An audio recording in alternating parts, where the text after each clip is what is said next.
Hey guys, আসসালামু আলাইকুম। আমি রাকিব। আলহামদুলিল্লাহ, কম বেশি সবাই আমাকে চিনেন। আশা করতেছি সবার পরিচিত হব, ইনশাল্লাহ আল্লাহ যদি চায়। তো আজকে আমি যে ভিডিওটা তৈরি করছি আর যেটা নিয়ে আপনাদের সামনে হাজির হয়েছি, সেটা বলতে পারেন আমার সাথে ঘটে যাওয়া একটি ঘটনা। আমি আপনাদের সাথে ঘটনাটা শেয়ার করব। কিছুদিন আগে আমি জামগড়া গিয়েছিলাম, ওখানকার ঘটনা। তো আমি রিক্সাতে যাচ্ছিলাম, শর্টকাটের ভিতরে শেষ করে সতর্ক, যদি মনে করেন যে হ্যাঁ, এটা শোনার পর আপনার একটু রাস্তাঘাটে চলার সময় একটু আপনার সতর্কতা বাড়িয়ে দেওয়া উচিত, অবশ্যই আপনি বাড়িয়ে দেবেন। ছেলেদের জন্য, ইভেন মেয়েদের জন্য, কারণ মেয়েরা তো আরও বেশি সতর্ক থাকা উচিত আমাদের থেকেও। তো আমি যাচ্ছিলাম, হঠাৎ করে আমার রিক্সাটা জ্যামে লেগে যায়। সামনে তো অনেক কাদা ছিল, পরে আমি আর যাইতে পারি না। রিক্সাওয়ালা বলছে যে যাওয়া যাবে না, আপনি অন্য রিক্সায় যান। তো আমাকে এরকম নার্ভাস ফিল লাগার কারণ হলো আমি এখন অসুস্থ আজকে। আমি আমার কাজে যাইনি, মানে আমার দোকান, যেটা আমি দোকান খুলিনি আজকে। আমার ফেজে সেটা চূড়ান্তভাবে ফুটে উঠেছে। আপনারা অলরেডি বুঝতে পেরেছেন যে আমি আসলে অসুস্থ। তার ভিতরে কিন্তু ভিডিও বানানো বন্ধ করি না যদিও। যাই হোক, পরে ওই কিছুক্ষণ যাওয়ার পরে আমি একটা অটো পেলাম। ওখানটা দাঁড়িয়েছিল অটোটা।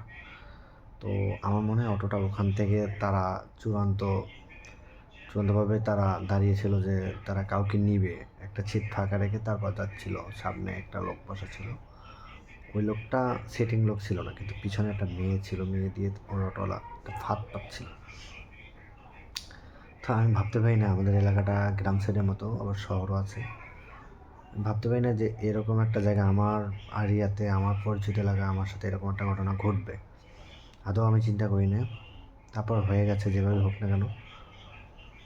তো আমি যাচ্ছিলাম, কতদূর যাওয়ার মেয়ে আমার সাথে নিজের থেকে কথা বললো।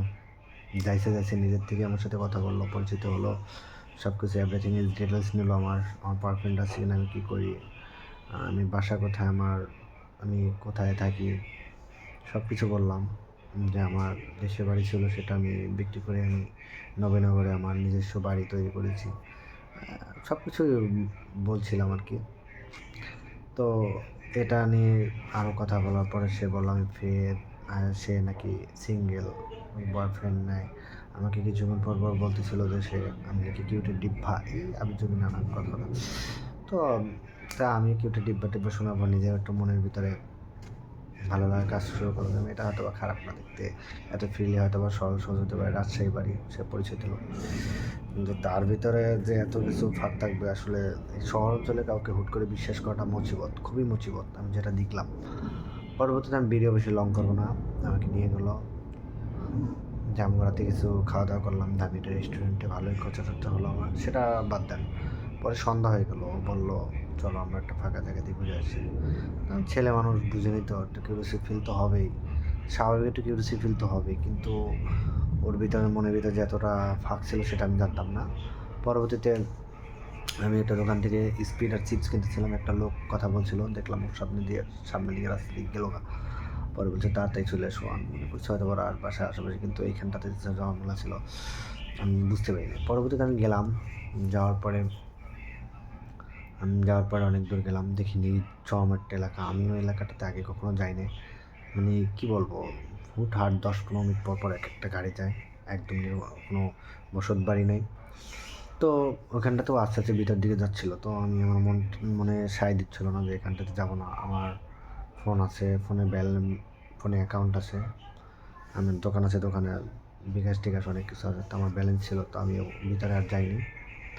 তো আল্লাহ আমাকে যেভাবে বাঁচিয়ে দিয়েছে, তো অবশ্যই আপনাদের জন্য এটা একটা সতর্ক সিগন্যাল যে ছেলে হন বা মেয়ে হন, খুব তাড়াতাড়ি কাউকে বিশ্বাস করবেন না, অপরিচিত মানুষকে সাথে কোথাও যাবেন না, প্রেমের সম্পর্ক দ্রুত গড়ে তুলবেন না, কাউকে বিশ্বাস করে নির্জন জায়গায় যাবেন না। ছেলে হন বা মেয়ে হন, বিপদে পড়তে পারেন।